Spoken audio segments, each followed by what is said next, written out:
Midset Buka, an up-and-coming, very talented and sexy five-piece boy band. Formerly known as the Jolly Boys, these 5 Shropshire lads are growing at a tremendous rate and collecting fans from all ages as they gig around some of Shropshire's finest music venues. I met up with these 5 happy-go-lucky lads at the beautiful Astbury Hall. We found out how they came together, how they're currently working and performing their own songs, and what their future plans are.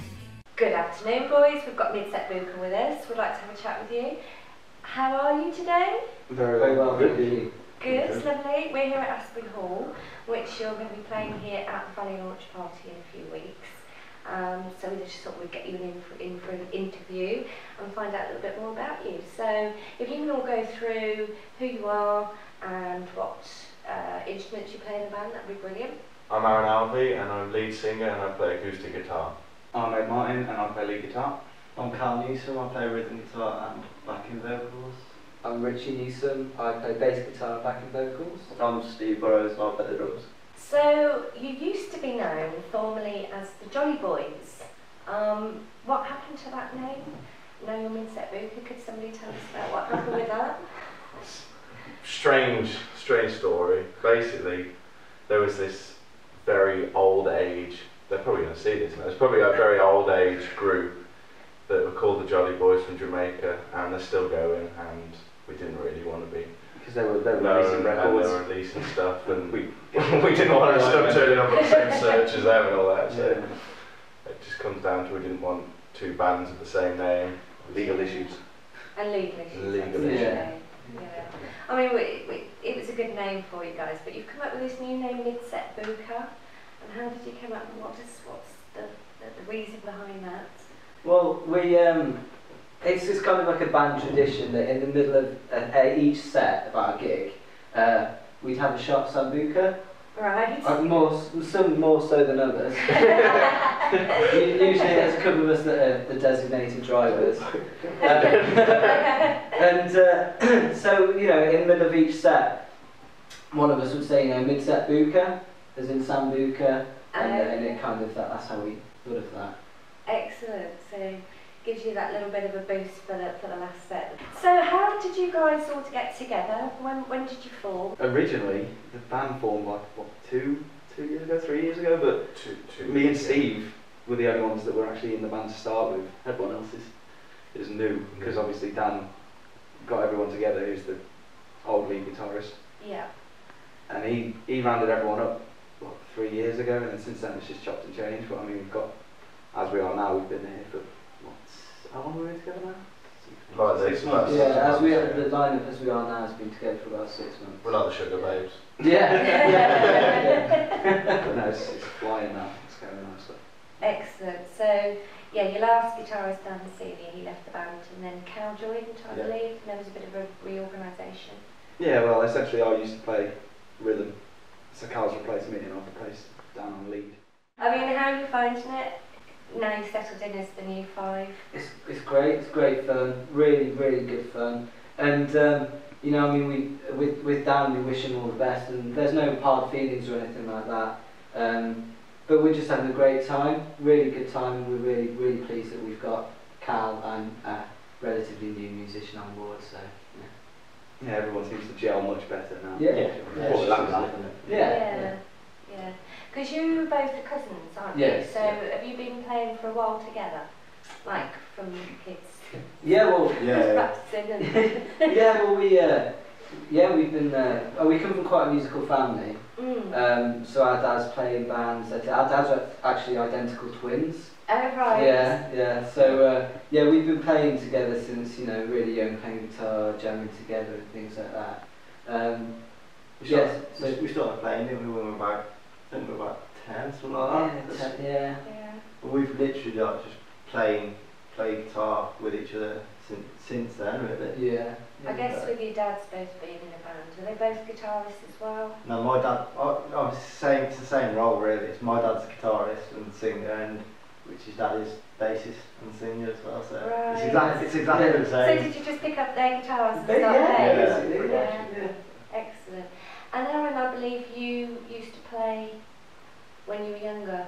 With Rich and Cal at With school. Rich and Cal at school. It's kind of a bit weird how we did bits at school, and then after school finished we went off and did our own things, and it's kind of come round in a full circle, which is a bit strange. Also, as well, me and Rich used to be in a band when we were like 15, and we used to do gigs with So it's like the Bridge North, the music scene in Bridge North is just, it's really good for things like that. There's some really good musicians in Bridge North, and we've all sort of come together. But I was just thinking, the first time I remember seeing Aaron sing at school was... He's going to bring this up. Yeah, I think we were about year 9, and Aaron was singing James Blunt, You're Beautiful. I think it was before his voice broke as well.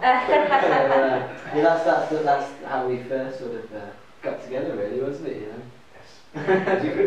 It was really good. Yeah. We played. We had the played. Voice of an Angel. We did like the Levers. We did our Levers assembly. Me, Aaron, and Rich did, and we did Chasing Cars, didn't we? Yeah, we Which did, is yeah, like a which song is that we still do now. So Ed, how long have you been playing guitar? I mean, when did you first pick a guitar up? I've been playing about 7 years, I'd say, so I must have started around about the same age as these guys, but I've only been playing in a band for like 2-3 years since this band started. I've never really played in bands before that, but I mean, I've come on so much more, I feel, when you play with other people, like you can bounce off each other, and I feel I've improved so much in the past 3 years. Are you all self-taught, or have you had lessons? What about you, Steve? I went to college to do music and did music performance for 2 years at Kiddie. So you learnt drums? Yeah. Well, it wasn't really. The dude who taught me for my first year was a guitarist, so he was a bit naff like. He was just like playing country drums, and I was like, I don't know what that is. He's like, well, that's not my problem.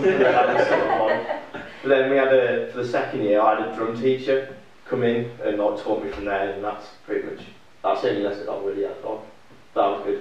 I think it's quite a natural talent with you, would you say? Is it something was you banging around on pots? Yeah, it's like my dad's got no rhythm at all, like he couldn't keep a beat to save his life. But my mum's quite like, got a good melody. I think I've probably just got it from her. Like. Richie, you're training to be a school teacher, or you are a school teacher? Yeah, I'm training to be a primary school teacher at the minute. I've just finished my second year, and I've got one year left in September, so yeah. And you're really enjoying that? Yeah, it's really good. It can be hard work at times, but it's a great job. It's a really good job. And being in the band though is just it's a nice hobby, and it's just something different to do, you know. So Aaron, you're a very, very talented lead singer, and you cover a lot of songs by a lot of different artists. How old were you when you first realised you could sing? Well, primary school, I was kind of like pressured into doing things by teachers, and like because I used to like sing to myself, playground and lessons and stuff, like as you do, and they were all trying to get me to do like the plays and stuff, and I went, no, I'm not doing them. So I suppose it was kind of just like a confidence thing, but I always knew I could sing in a way, but it was a confidence thing in a way of doing it in front of other people, I suppose. But I thought I could always sing, but it's just... Because you're quite a performer as well as just a singer, aren't you? You like to perform and dance and get work in the crowd and stuff. So when did you actually start performing your first gigs? I think it was about 14 when I started playing at open mic nights and stuff down at what used to be the Holyhead, which is George now. And then I played my first gig at the Lounge, which is now Gabrielle's Wine Bar. Which cover songs do you think your fans love the most? Definitely Royal Cherry, Play That Funky Music. Yeah, always. That's the song that we like most enjoy playing as well. Yeah. That's always fun. Yeah. Who are your greatest music inspirations? We start with Steve. For me, I like old school drumming, like John Bonham, like from Led Zeppelin. Yeah. I love his style. He's just so different. Like, all the new drummers are all just like too technical, and they've got no like individuality sort of thing. So like Tommy Lee from Motley Crue, I love him because he's just like, he's just got loads of attitude, man. He's just well cool. Yeah. It's about that energy that they put in. Yeah. Because you're very much like that. Yeah, it's all about performance. Because I see bands now and the drummers are just really static and just they play it all perfectly, but there's nothing like not very exciting. No. So like, all the old school, they used to go for it, like. Yeah, yeah. So that's what it's about for me. Yeah, no, I've seen some drummers and I want to get them up and check them. It's just brilliant. You're mesmerising to watch. Richie. I'd say my greatest musical influence would probably be the Beatles. Yeah. Just growing up listening to the Beatles. And I just think they're I personally feel that they're the best band that's ever been. So yeah, I'd say definitely the Beatles. Bands such as like the Beach Boys, the Kinks, the Jam, like Paul Weller is one of my biggest influences, and Oasis as well. Like I've grown up listening to them, and that's those sort of bands, and obviously the Beatles. I just think like they're just timeless. Being a lead guitarist, you think my influences would be like unbelievably good guitarists like Steve Vai and people like that, but I don't know, I'm more of a fan of like frontmen, melodies, people like that, bands. I think being in a band, it's not about one guy standing out, it's about the whole package. And like you said with the Beach Boys, I think they're phenomenal. Like melodies, all them flying around. But I listen to like loads of little bands, people like Circus Survive, Dangerous Summer, like people no one's heard of, but like because their shows are so much more intense, so much more intimate. I think that's what I want in music personally. Anthony Green, he's one of my all-time favourites, and he's just like one guy in a guitar, but the lyrics he comes out with, the melodies he comes out with are just out of this world, for me personally. Excellent, thank you. And Aaron? Me? Well, my main inspiration is Michael Jackson, because counts t-shirts. But he wasn't just a singer, he was a performer, he was just everything. And also Chris Martin from Coldplay, just his energy when he performs is just amazing as well. And you just feed off it as an audience member, and it just spurs you on to do other things as well. And it's great performance. I love performers who don't just stand there and sing, that are just static in a band and sing. You've got to put everything into the music. Absolutely, your two performance. Yeah. I mean, I've heard some of your fans sort of out back and stuff saying how much you sound like Chris Martin from Coldplay. Yeah. So obviously one of your favourites. So when did you, I mean, Michael Jackson's obviously been around for an era, but how old was you when you got into Michael Jackson? There's a little story about this. There is a little story. It was actually my Uncle Bo's fault when I was about 1 or 2. He put on the cassette on the thing, and I was on one of them little things that hang from the door with the elastic jumping up and down. And every time they used to put that in song on, that's the only song I used to jump up and down to. And then, because I don't say it much that time, by mistake. But then it was literally every time when I was speaking, every time I went to my nan's, it was literally put Michael Jackson on. I used to just stand there and just dance for like a couple of hours. And then that's what used to just keep me quiet. If I was playing, I used to just put that on and shut up then. Excellent. So you've all very kindly agreed to play at our Valley Radio launch party, which is coming up in August. It's going to be a fantastic night. We're looking to raise money, obviously, to help a very worthwhile cause. And the Valley Radio, obviously, is about helping guys like you in the community to have a platform to promote yourselves. How are you all feeling about playing at the party? Excited, really excited. Good things can come from this. Obviously, like if you can help raise money for that, by all means, like everyone needs a bit of a push, don't they, to start with. It's not just gonna happen if we can do that. Not the age. And there's obviously gonna be loads of people here. It's just gonna be a wicked night. Also being here today as well, like it's made us like more excited seeing the house and that and the grounds. It's like an awesome place. It's gonna be a wicked night. Yeah, it helps to give you a bit of a vision of what's coming, isn't it? Yeah. And did I hear right, you're currently working on a song, because obviously you do covers, but you want to start writing some of your own music. Yeah. And you're currently working on a song, hopefully maybe for the party? Yeah, we've been toying with a few ideas and practice sessions. It is difficult because we are a covers band, so we obviously when we've got gigs coming up we need to rehearse those songs as well. But we are definitely going to try and get an original song that we can play. But I mean, it's one of those things for us as well. We don't want to, as a band, just play lots and lots of originals that perhaps are quite average. We would like just one really good, catchy tune that people can listen to and think, yeah, I'd buy that, I'd download that. Showing them who we are, what we can do. Yeah, exactly. So it's not something that we take lightly. If we're going to write a song, we're going to show people our music. It's got to be something that we're really happy with and really proud of. Absolutely. Yeah. We've all got lots of little ideas, but I mean they've been floating around for ages. Yeah. We want to get them right before we just. We've got a couple of things like roughly recorded on like like a Phones phone, and computer. like phones and that. Like so, it's just a case of like putting stuff together and like getting structure and that. But it'll come. Like, that's like you can't rush it, because if you rush it, you're not gonna end up with a very good song. So It's going to sound rushed. That is our mission, I think, for the gig, to get just the one. Just that. I reckon we can get a few, really. But Yeah, from what, that what one we got. we played, that one you played, that was pretty much, we just jammed that out and that could have been alright on its own, or just that. That was really good. Sometimes you can just nail one out, can't you? Yeah. Like, Couple of minutes, Yeah. it just comes together.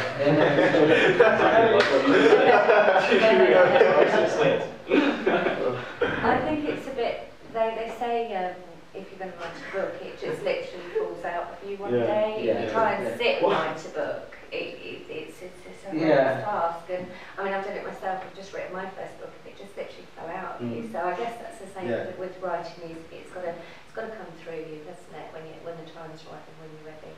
But hopefully you'll that'd be great if you can get that ready for the night. So what other sort of plans have you got for the future, or ideas and things have you got? Just gigs and gigs. And then hopefully in the new year we get some sort of recording done again. But it's something that obviously we've all got to, we don't want to book some sort of recording until we've got 3 or 4 songs that we're really happy with, because there's no point rushing it. And like we say, we're having one really good song and then 3 naff ones.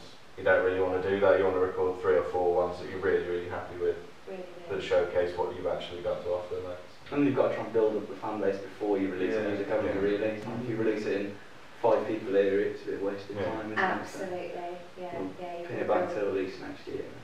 Yeah, you've got to go around and do your local gigs, but you've got to follow your fans first, haven't you? It's so like you just release like the odd 1 or 2 songs.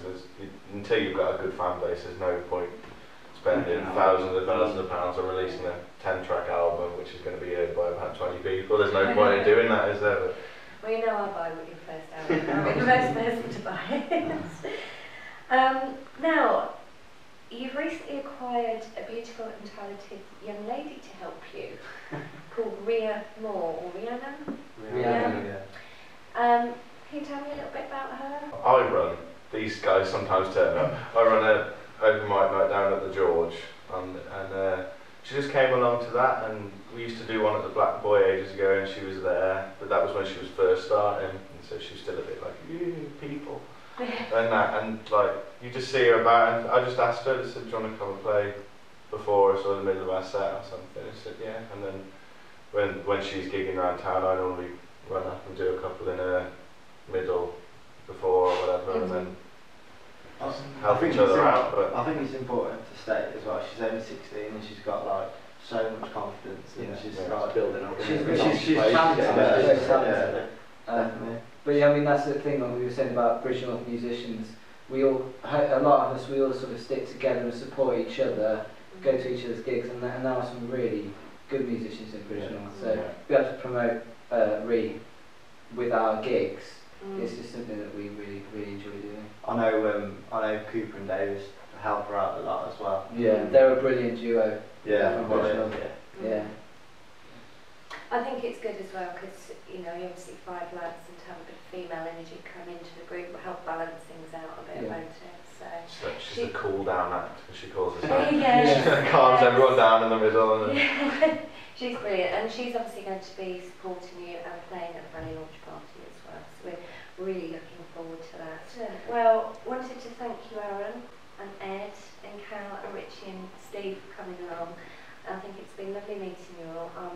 As you know, one of your biggest fans, or your #1 fan, so I should be following you around. We will come back and obviously, do some reporting at the Valley Launch Party, and then we're going to be following the progress from there. But thank you ever so much, guys. It's been brilliant. Thank you.